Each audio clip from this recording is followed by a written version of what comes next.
name is Kathy, and today I'll be discussing how to use homeopathic remedies on ailments, continuing with muscle, bone, and joint ailments, starting with the letters K and L. But before I do this, I wanted to let you know that because I have a great many videos now on many different topics, that I've decided to make several different video playlists so that it's easy to find the videos of greatest interest. So please check out my playlist page. Please refer to my How to Use Homeopathic Remedies video before using the material in this video. I'll be discussing how to use homeopathic remedies on specific ailments, but I've broken these ailments into categories for easier reference. I'll begin with ailments of the mind and emotions. Then I'll move on to ailments of the brain and nervous system. Then I'll address issues with your skin, nails, and hair. Then conditions of the eyes, ears, and nose. Then ailments of the teeth and gums. Then issues with lungs and respiration. Then the heart, blood and circulation, muscles, bones and joints, esophagus, stomach, duodenum, small and large intestines, liver, gallbladder, pancreas, kidney, bladder. Then ailments specific to women and then specific to men. Then issues of the hormones and the metabolism. After that, I'll address the issues of homeopathic remedies on infections, infestations, and the immune systems. Then issues surrounding fertility and pregnancy and surrounding childbirth and postnatal problems. Then homeopathic remedies that address special problems in infants, ailments and diseases in childhood, and special issues of adolescence. And finally, special issues of the elderly. Constitutional treatment involves treating the totality of the individual person. Everyone is a unique individual with a unique physiology that responds to substances differently. In homeopathy, it is recognized that people react strongly to certain remedies, and as a result of this, they can be loosely placed into different categories called constitutional types. Homeopaths talk of, for example, phosphoric types. These are people who react strongly to phosphorus, or arsenicum album types, those who react strongly to arsenicum album.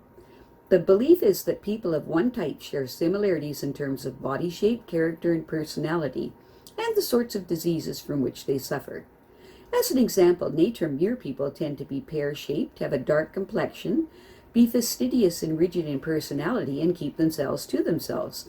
They also crave salt and suffer from constipation.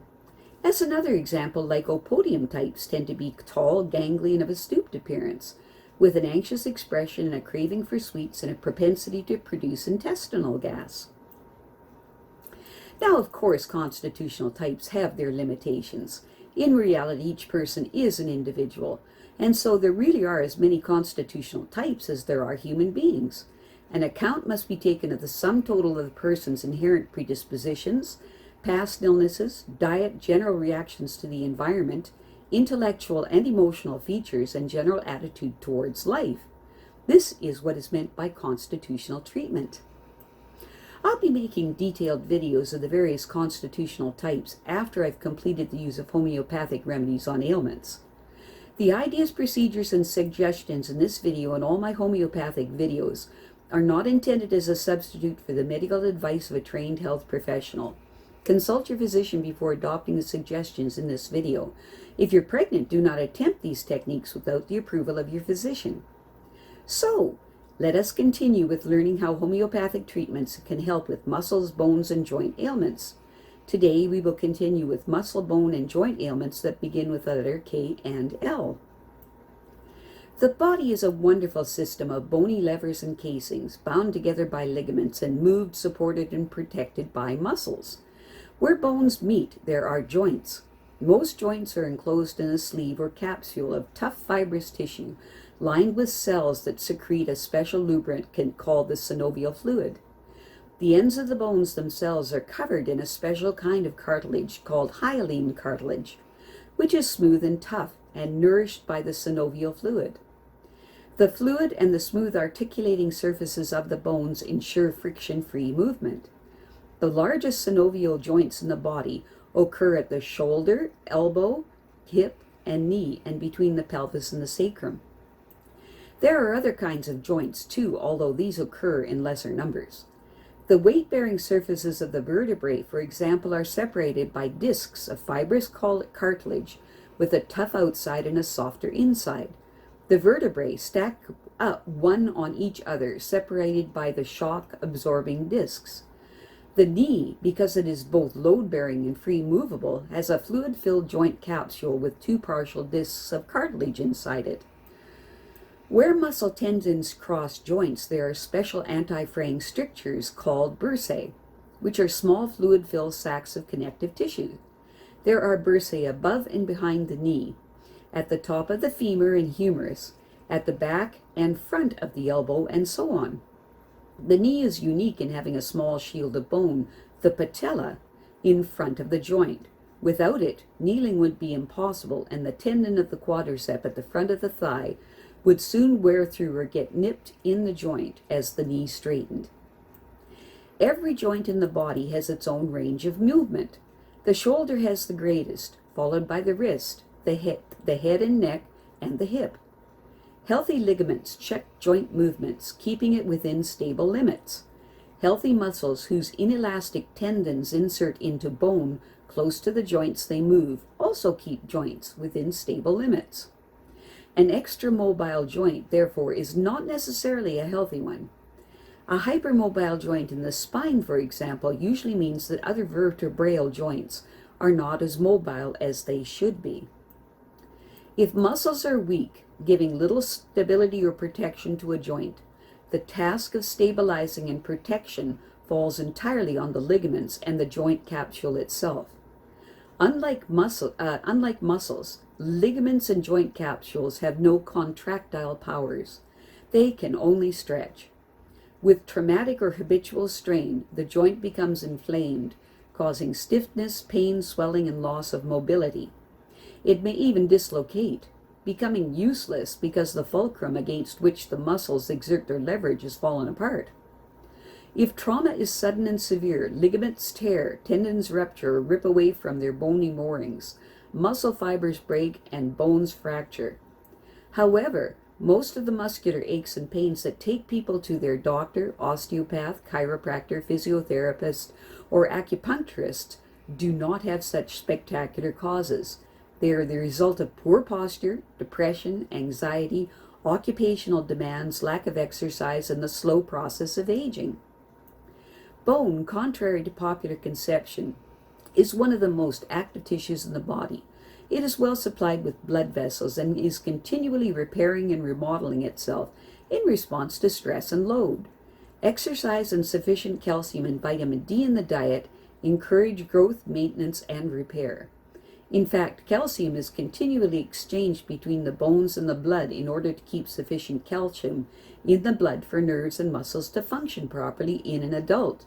The manufacture of blood components, red and white blood cells and platelets, is carried out in the marrow inside the vertebrae, breastbone, ribs, pelvis, and heads of the humerus and femur. Knee problems. Like other important joints, knees can be affected by rheumatoid arthritis, which is characterized by a loss of weight and appetite with muscular pains and red, swollen, painful joints, with stiffness most noticeable first thing in the morning, and osteoarthritis, with episodes of pain, swelling, and stiffness, eventually the knee may lock up or give away. Osteoarthritis of the hip may give pain in the corresponding knee. Knees can also be affected by gout. Only one knee is usually affected, with pain and swelling coming on in a matter of hours, with fever in the joint unbearably tender. And by bursitis, or housemaid's knee, and water on the knee, are forms of bursitis caused by injury or Infections such as rheumatic fever and infective arthritis can involve knee joints. If any of these is suspected, see a doctor within 12 hours. All are of a sudden onset and involve fever, heat, swelling, and pain. Knee injuries can take the form of fractures, dislocations, or damage to the cartilage and ligaments. Unfortunately, all these injuries increase the risk of osteoarthritis at a later date. If the knee is fractured or dislocated, there is severe pain, loss of movement, and deformity. The appropriate action is to call 911 and give arnica 30C every 5 minutes until help arrives. If a ligament is torn, or if a cartilage is crushed or torn, as frequently happens in violent twisting injuries on the sports field, there will be escalating pain, stiffness, and swelling. The appropriate action is to see a doctor within 2 hours. The joint will probably be put in a cast while it is healing. It is important to do exercises to prevent the thigh muscles from wasting. With its 2 extra pads of cartilage behind the articulating surfaces of the upper and lower leg bones, the knee is well adapted for load bearing, but with age the cartilage may start to disintegrate, causing the joint to jam or give way unexpectedly. If this happens, both pads of cartilage may have to be removed.